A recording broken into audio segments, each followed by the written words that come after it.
Hello everyone, welcome to Asura Psych, and today I want to talk about introverted intuition, introverted sensing, and the future.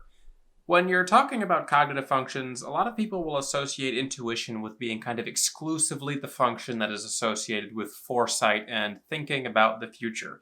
But I think that sensing, and in particular introverted sensing, can be very future focused. There's just a very different approach that these two functions take when they're trying to plan and prepare for the future. So today I want to break down what those differences are and how you can spot these differences in people and why this matters. Let's get into it.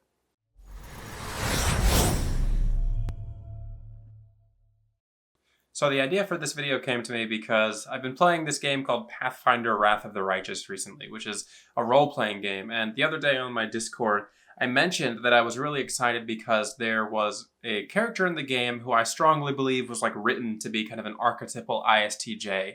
This character who is very detail focused, attention to all the small things. He follows order, rank, and command by the letter of the law, these sorts of things. And he's written as kind of like this exaggeration almost of the ISTJ personality type. But throughout the game, and as you do his missions and do things alongside him, eventually he has this cool mission where he plans something really far into the future and lets it unfold exactly as he had planned for it to. But he doesn't do it in the way that you would expect maybe an INTJ to do it. He does it in this very different way where he's accounting for all of the specific variables and then planning against them. He's making sure that the things that he doesn't want to happen are not going to happen by being very aware of the details. And this is the small difference that you're going to see when it comes to INTJs or INFJs, NI, and SI, ISFJs and ISTJs, especially in the dominant slot, when it comes to thinking about the future. The introverted sensing dominant type can be very future focused, but the way in which they go about planning for the future is not that they're usually planning for the future, it's that they're planning against the future. And what I mean by this is that the SI dominant type is often uncertain about where and how things might unfold going forward. They have repressed extroverted intuition. So they tend to see this wide array of possibilities, but they're less certain about which ones they should follow or which ones are likely to happen.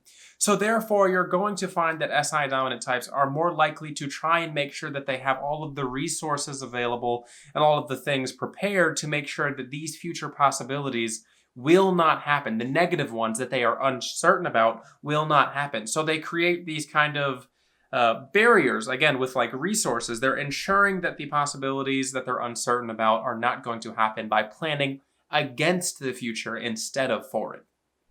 Let me try and give you a mental visual of how I think about SI versus NI when it comes to the future.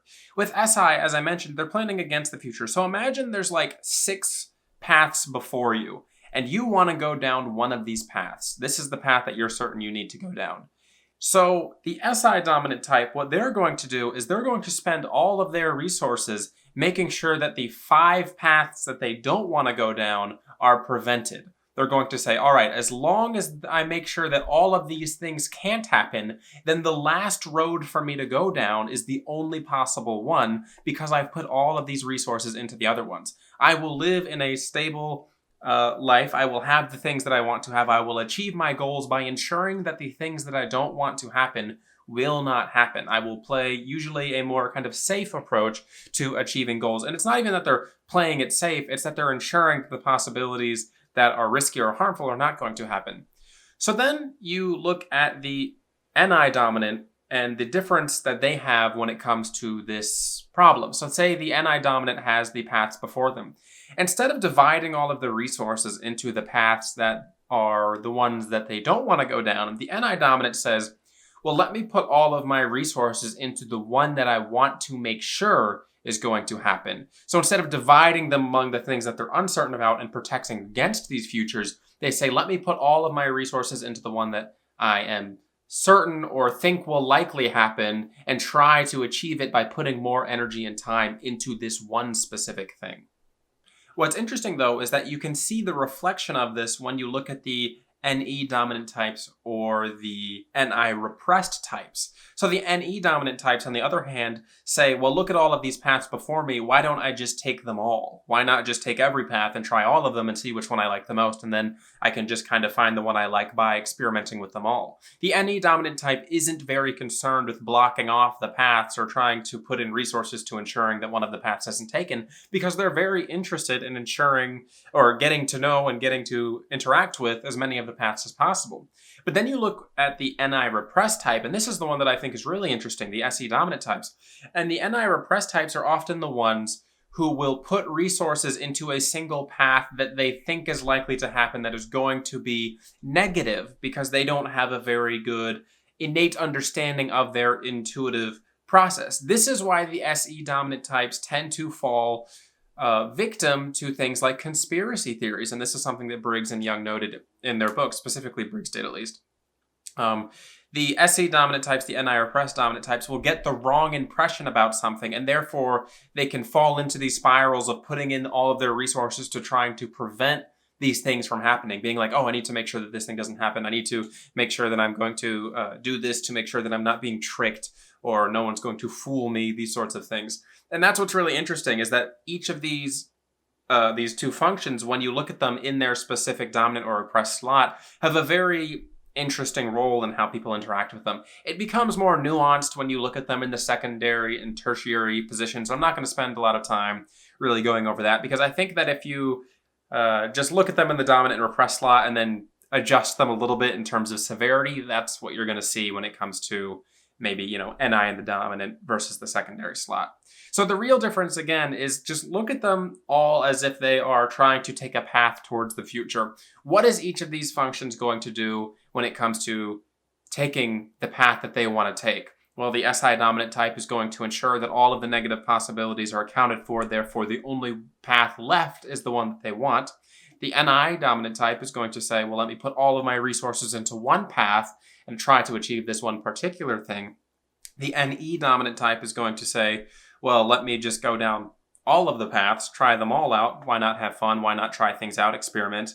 And then the SE dominant type is going to say, well, I am generally excited about the present and not so much about the future, and I tend to get stressed or worried about a singular thing that might happen in the future, so I'm going to pool my resources into attempting to make sure that this one particular future doesn't happen.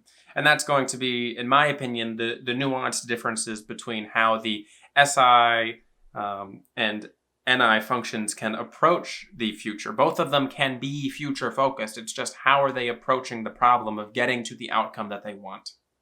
The main point I want to make with this video is just because someone has a plan for the future doesn't automatically make them an intuitive type. And it's not like the intuitive types have ownership over the future. What intuitive types tend to have is confidence and excitement about the future, as opposed to maybe a weariness or precaution towards it.